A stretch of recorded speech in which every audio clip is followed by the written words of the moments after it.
네, 엄쌤입니다. 개념 네 번째 한번 들어가 보도록 할게요. 이번엔 내용의 전개와 서술에 관련된 이야기 한번 보도록 하겠습니다.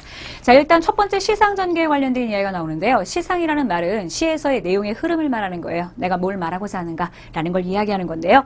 시상 전개는 그럼 어떤 것이 들어갈 수 있을까? 개념을 지금 이야기를 할 때 그 개념들을 굉장히 어렵게 생각하는 경우가 많이 있는데요. 어렵게 생각하지 마세요. 지금 우리가 보고 있는 개념들은 작품을 더 편하게 그리고 잘 이해하기 위해서 하는 거지 여러분들이 전부 다 이걸 다 달달달달 외워야 되는 것은 아니기 때문에 용어에 익숙해지면 돼요. 아셨죠? 거기 지금 시상 전개에 관련된 이야기를 보면 아이유의 노래가 나와 있는데 노래는 안 할 거예요. 자, 밑에 지금 보시게 되면요. 시의 주제를 효과적으로 나타내기 위해서 작품을 구조화하는 걸 시상 전개라고 해. 맞아요. 시상 전개라는 건 무엇입니까? 그랬더니 시의 주제를 효과적으로 나타내기 위해서 우리가 작품을 구조화하는 거예요. 아, 너무 어렵다. 그러게 말이에요.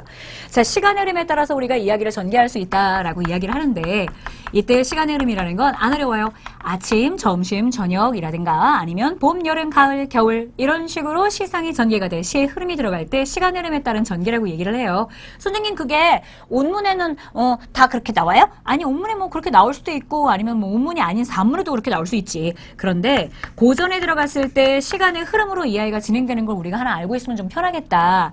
예를 들면 삼위인국 같은 가사가 나왔을 경우에는요. 내가 봄에는 어떻게 그분을 사랑했고 그리워했는지 여름에는 어떻게 또 그분을 사랑하고 그리워했는지 가을에는 어떻게 그분을 사랑하고 그리워했는지 겨울엔 또 어떻게 내가 그분을 사랑하고 그리워했는지 그때 그분이라 함은 미인 즉 누구냐 뷰티풀 걸이 아니라 임금님을 말하는 거죠.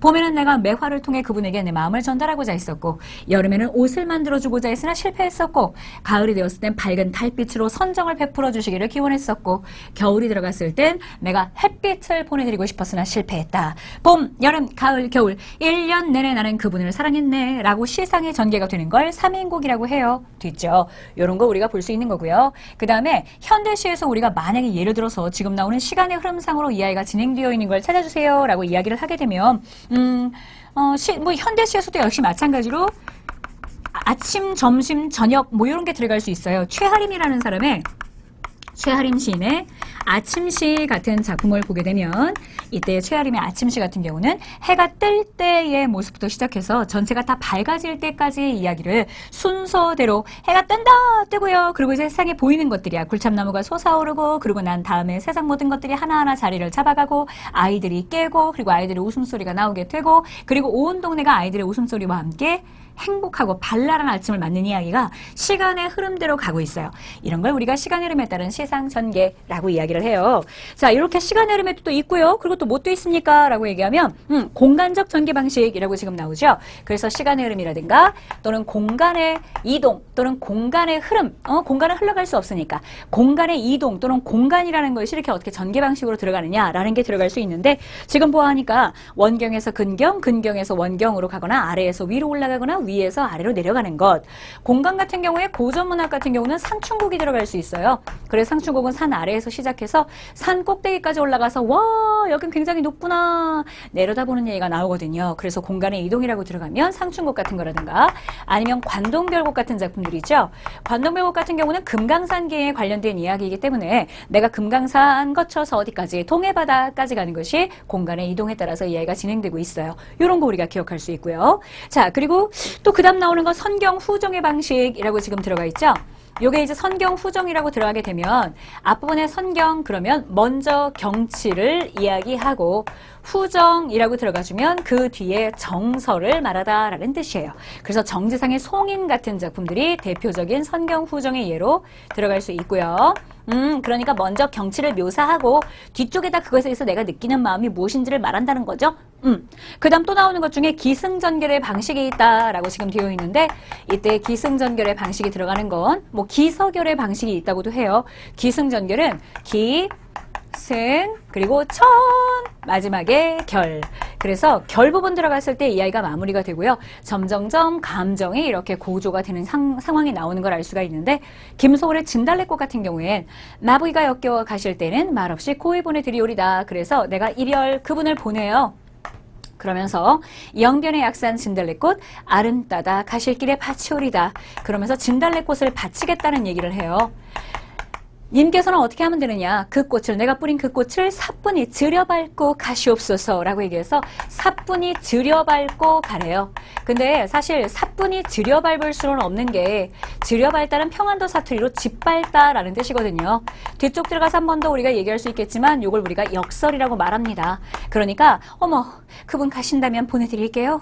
진달래꽃 뿌려드릴게요. 짓밟고 가시면 돼요. 그리고 난 다음 마지막 마무리 들어갔을 때 죽어도 아니 눈물 흘리우리다 라고 들어가요.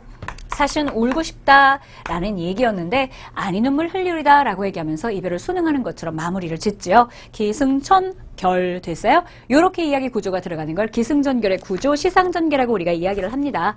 시상전개가 들어갔을 땐 시적 화자 또는 시인이 자신이 말하고자 하는 내용을 어떻게 풀어주느냐에 따라서 나눌 수가 있는데 시간의 흐름에 따라서 이야기를 나눠줄 것이냐, 공간의 이동이 들어갈 것이냐, 아니면 먼저 경치를 이야기하고 정서를 말할 것이냐, 그리고 기승전결 또는 기서결, 기승전결이 4단 구성이라고 그러면 기서결은 3단 구성으로 들어가는 거야. 이렇게 나누는 걸 우리가 얘기할 수 있어요.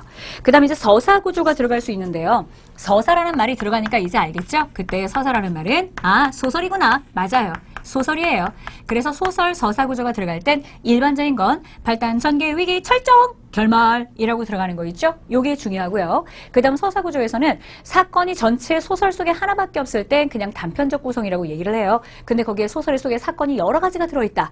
또는 2가지 이상이 들어있다. 그러면 복합적 구성이라고 얘기를 하는 경우가 많이 있어요. 자, 그리고 뒤쪽에 보시면 평면적 구성과 입체적 구성에 관련된 이야기가 있는데요. 평면적 구성은 우리가 일반적으로 많이 볼 수 있는 거야. 과거, 현재, 미래 이런 식으로. 미래에 대한 얘기는 사실 안 나오지만 과거, 현재식으로 시간의 흐름대로 가는 거. 그 다음에 입체적 구성. 모르겠지. 근데 역순행적 구성이라고 하면 알겠죠. 현재의 이야기에서 과거로 들어가는 구성들. 요즘에 우리가 볼 수 있는 시험 문제에 나오는 소설들 중엔 이렇게 역순행적 구성이 들어가 있는 구성들이 굉장히 많아요. 그런 것들은 입체적 구성이라고 이야기를 하더라. 됐죠? 요걸 이제 여러분들이 아시면 돼요. 그 다음에 이제 세 번째 들어갈 수 있는 게 서술 방식이라고 지금 들어가 있는데요. 그때 서술 방식에는 서술, 묘사, 대화가 있다. 대화 같은 경우는 2사람 이상이 서로 이야기를 나누는 거니까 여러분들이 아시기가 쉬울 거고요. 서술과 묘사의 차이는 무엇인가 라는 게 궁금할 텐데 서술 같은 경우에는 서술자가 우리가 알고 있는 서술자가 안에 있느냐 밖에 있느냐에 따라서 1인칭과 3인칭으로 나눈다고 했었죠. 그 서술자가 그 상황을 우리한테 어떻게 전달해 주느냐. 줄글로 쭉 늘어져 있다 그러면 서술이라고 얘기하고요. 상황이라든가 등장인물에 대한 이야기를 자세히 눈에 보이듯이 설명을 했다고 하면 묘사라고 이야기할 수가 있어요. 거기 지금 예시가 하나 나와 있는데요. 이호숙의 메밀꽃 필 무렵이에요. 달은 지금 긴 산허리에 걸려있다. 밤중을 지난 무렵인지 죽은 듯이 고요한 속에서 짐승 같은 달의 숨소리가 손에 잡힐 듯이 들리며 콩포기와 옥수수 잎새가 한층 달에 푸르게 젖었다. 라고 지금 나오는 거 보이시죠? 이걸 그냥 달밤이었다. 라고 말하면 되거든요. 근데 이걸 자세히 우리한테 눈에 보이듯이 아주 비유를 많이 섞어가면서 이야기해주고 있어요. 이런 걸 우리가 뭐라고 부릅니까? 그러면 이런 게 우리가 얘기할 수 있는 묘사가 되겠습니다. 이해하실 수 있죠? 거기에 의식의 흐름 기법에 관련된 이야기도 나와 있는데요. 다른 것들은 대충 여러분들이 보시면 잘 알 수 있을 텐데 의식의 흐름 기법이라고 말하는 것들 또는 이걸 다른 말로 우리가 자동기술법이라고 이야기를 해요. 요거는 조금 어렵게 느껴질 수 있어요. 대표적인 작품으로 나오는 게 이상의 날개라는 작품이에요. 이 이상의 날개라는 작품에는요, 나라는 등장인물이 나오는데요. 다른 등장인물들이 분명히 있는 것처럼 보입니다만 그들의 대사는 한마디도 나오지 않아요. 처음부터 끝까지 나 혼자 얘기하고 있는데 보다 보면 무슨 생각이 드냐면 이게 발단, 전개, 위기, 절정, 결말에 그런 구성이 안 맞네? 이 사람 지금 누구한테 얘기하고 있는 거야? 분명히 1인칭 주인공으로 말을 하고 있는데 자기 혼자 주절주절 되게 떠드는 게 많아요. 머릿속에 생각나는 걸 그대로 우리한테 보여주는 거고요. 전후, 좌우, 앞뒤 인과관계가 맞지 않는 건 이 사람의 머릿속, 즉 거기 나오는 등장인물 나의 머릿속이 온전치 못하다는 걸 보여주는 거예요. 그래서 의식의 흐름 기법이다라고 얘기하면 이상의 날개가 제일 많이 들어가고요. 이상의 날개에서는 여러분들이 소설을 읽을 때 발단, 전개, 위기, 절정, 결말이 소설 속에 그대로 들어가 있지 않기 때문에 여러분들이 스스로 어디부터 발단이고 전개이고 위기, 절정, 결말인지 그 내용을 따로 구성을 잡으셔야 돼요. 대신에 위기, 절정, 결말이 없는 대신에 우리한테 그 소설에서 중요한 건 무엇입니까? 그러면 등장인물의 지금 속마음이 굉장히 안정되지 못한 상태이구나. 그래서 혼란 상태를 보여주기 위해서 의식의 흐름 기법을 사용하고 있구나. 이런 거 있죠. 이런 걸 여러분들이 알아두시면 되겠습니다. 자, 이렇게 이제 우리가 서술 방식에 대해서 지금 알아봤어요.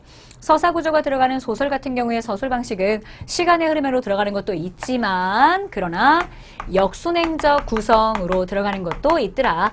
그 역순행적 구성이라고 들어갈 땐 현재 사건에서 되게 과거로 들어가는 구성도 있을 수 있는데요. 이 현재의 사건이 커다랗게 이렇게 바깥에 들어가 있고 과거의 사건이 안에 들어가 있는 구성으로 되어 있을 때 이걸 우리가 내화, 바깥에 있는 걸 외화라고 해서 액자식 구성이라고 얘기하더라도 같이 알아두셨으면 좋겠어요.